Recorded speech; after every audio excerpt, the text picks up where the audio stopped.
Hello and welcome to this, my Carbidopa sofa.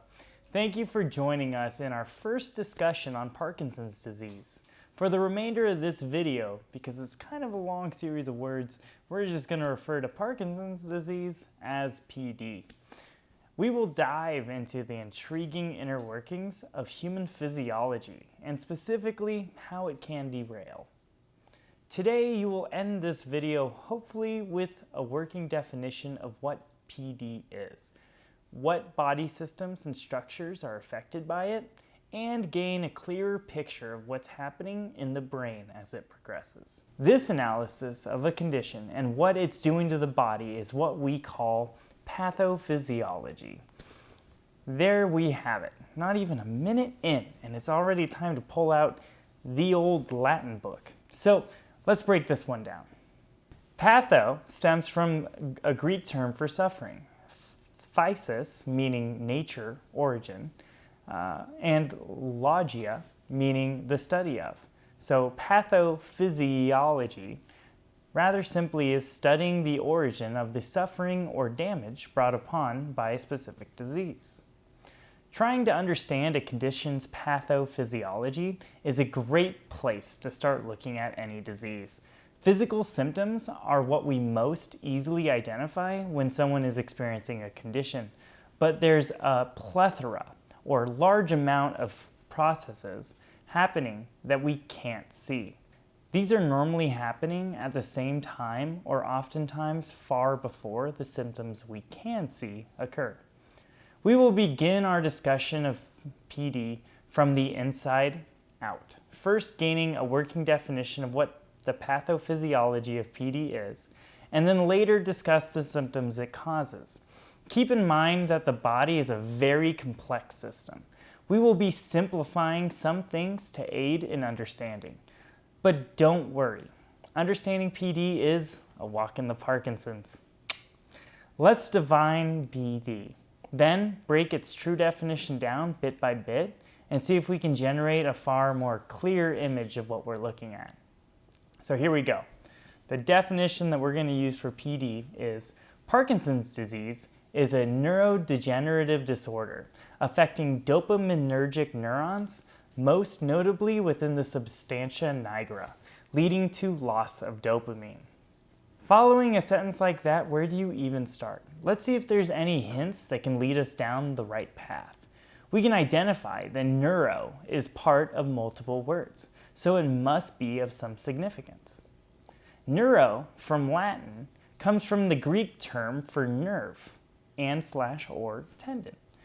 This Greek stem plays a rather pivotal part in anatomy as it relates to nerves, neurons, and the nervous system. The nervous system is a complex series of branching nerves composed of bundles of nerve fibers, which are themselves made of grouped up neurons. Like blood's most identifiable cell is the red blood cell, neurons are center stage to the functioning of the nervous system. Neurons can be simply thought of as what gives us them feels, be it the feeling when something's too hot, the pain of a nail to the foot, or Billy Ray's achy breaky heart. Think about the last time you contemplated the meaning of life, the universe, and everything. Think no more. The answer's 42, but that's besides the point. Go ahead and thank your neurons for all that hard work you're doing as you're daydreaming about a dancing polar bear while watching this. Neurons come in three main functional flavors. There are sensory neurons, which are sensitive to touch, temperature, heat, and pain, as well as motor neurons, which tell limbs to move and Lynn to jump when I scare her. The third classification are interneurons, which serve as an intermediate signal carrier for the previous two. Fun fact, the longest neurons in your body are but a few micrometers in diameter, and that's 1,000 times smaller than a millimeter wide. That's so small, but they are actually up to a meter long in length. It's actually your sciatic nerve. Neurons can vary extensively in appearance, but they usually have the same parts to them. These parts include the dendrites, the soma or body of the neuron, the axon, and the axon terminal or synapse. Signals are received through the countless dendrites, and they may excite or repress the firing of the next neuron. When the next neuron fires, an electric potential fires down the length of the axon, causing chemical messengers to fire up from the axon terminal and into the synapse. Rinse and repeat. So, now we know that neurons carry signals. Sweet. We know that neuro references the nervous system. Dope. So, neurodegenerative has to mean breakdown or degeneration of nerve-based processes. So far, everything checks out. Though PD isn't just complete neuronal death, it affects a specific subset of neuron, the ones carrying dopamine signaling. This, on the other hand, is not so dope. Dopamine is a neurotransmitter. It is a chemical messenger of the nervous system, transmitting signals through neurons.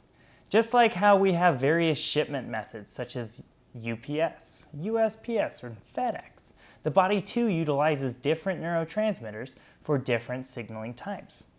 So what about dopamine? Why is it so special? I like to think of dopamine as, well, the life of the party. It's strongly interwoven with the reward systems and movement systems of the brain. It motivates you to do something rewarding, like spend time with your friends, while helping you have the capacity to awkwardly roam from one circle to the next. Yeah, the life of the party. Let's recall our base definition of PD. Parkinson's disease is a neurodegenerative disorder affecting dopaminergic neurons, most notably within the substantia nigra, leading to the loss of dopamine. We know in PD there is a decrease or deficit occurring in the function of neurons, which causes a loss of dopamine. Dopaminergic tells us that this specifically relates to neurons making dopamine. Within the brain, one area this type of neuron can be found concentrated in is called the substantia nigra. Remember when I said scientists are lazy? This is the substantia nigra. This wonky name derives from, again, Latin origin meaning black substance. That's it. They saw black amongst the brain, and bam, it's forever known as the black substance. The substantia nigra plays a key role, not surprisingly, in reward and movement. So there we go. We have a working understanding of the basic components that participate in Parkinson's disease and its pathophysiology. But what does this mean for the patient? Can you tell if someone has PD? Well, that, my friends, is dependent on a few things.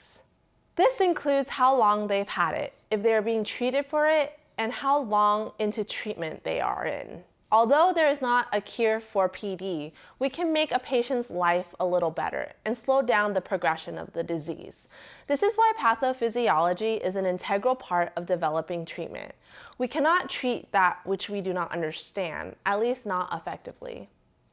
So what are we treating if PD is not curable? Symptom management is the only thing we have, since we can't outright cure the disease. Hey guys, what was it Admiral Akbar said in Star Wars? It's a trap. Oh yeah, thanks. Parkinson's main symptom manifests as the rather easily remembered mnemonic, TRAP, T-R-A-P. T is for tremors. These are to Parkinson's as George Washington is to presidents, if there's a single thing you know of the disease. It's that subtle to profound tremors plague the patient in varying degrees. They are rhythmic, uncontrollable, but for the most part treatable. R is for rigidity. This describes not only my personal stance on Deadpool being the highest degree of the bee's knees, but also the progressive limitation that builds in a patient's ability to move or switch up positions. A is for akinesia. Oh boy, back to the Greek stuff. The prefix A describes without, kinesia or kinesis being movement or motion. Akinesia describes what some patients might call their freezing spells. In these situations, even though they are wanting to move, they may be completely immobile or without movement. P is for postural instability. This is more noted in later stages of the disease, but is an inability to maintain balance in posture. The rigidity spoken of prior can be worsened by a decreased balance reflex. Okay, now that we know what goes wrong, let's focus now on how it goes wrong. This is your substantia nigra. If there's anything you want to take away from this video, recall this difference. The substantia nigra is the mascot of PD. Though, don't worry, we can never replace you, Paracelsus. The loss of dopamine-producing neurons in the substantia nigra over time progressively worsens as more and more neurons are lost. With this, we can see the progression of PD symptomatically. Early on, PD's effect on one's life can be minimal, manifesting as a slight tremor, notice changes in handwriting, muscle stiffness on the body and face, etc. These minimal symptoms can often be barely noticeable or misread as similarly presented conditions. Receiving treatment versus going untreated will greatly change the progress of the disease, increasing the life expectancy by years. We will explore deeper into medications used in our next video.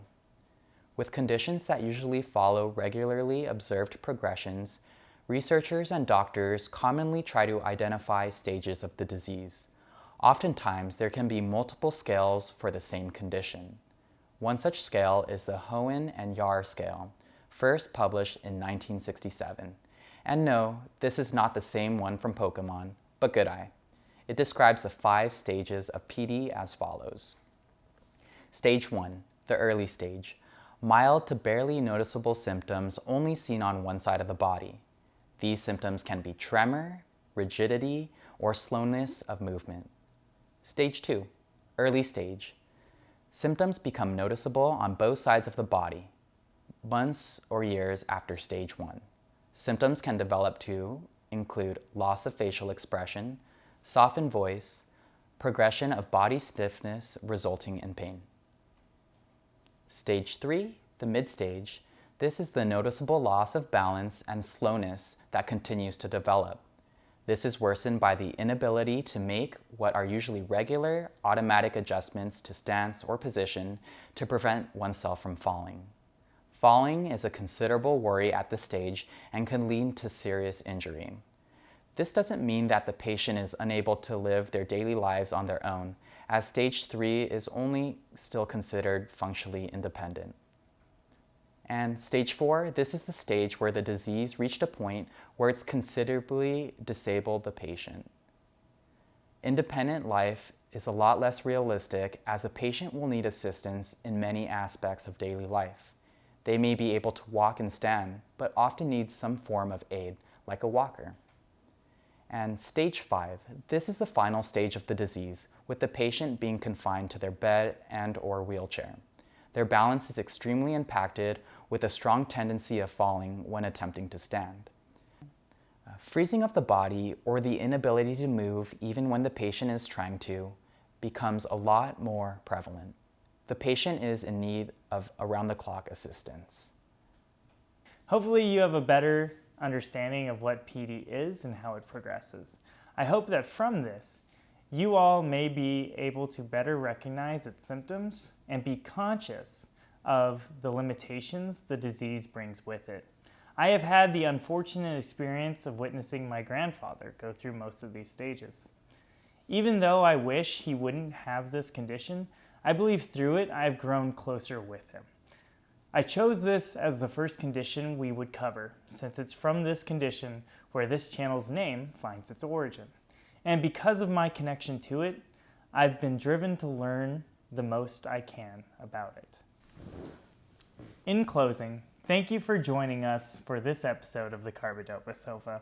We hope you join us again next time as we learn about the varying medication and non-medication therapies that might be used in managing PD. With that, from all of us here at the Sofa, thank you for watching, and we'll see you some other time.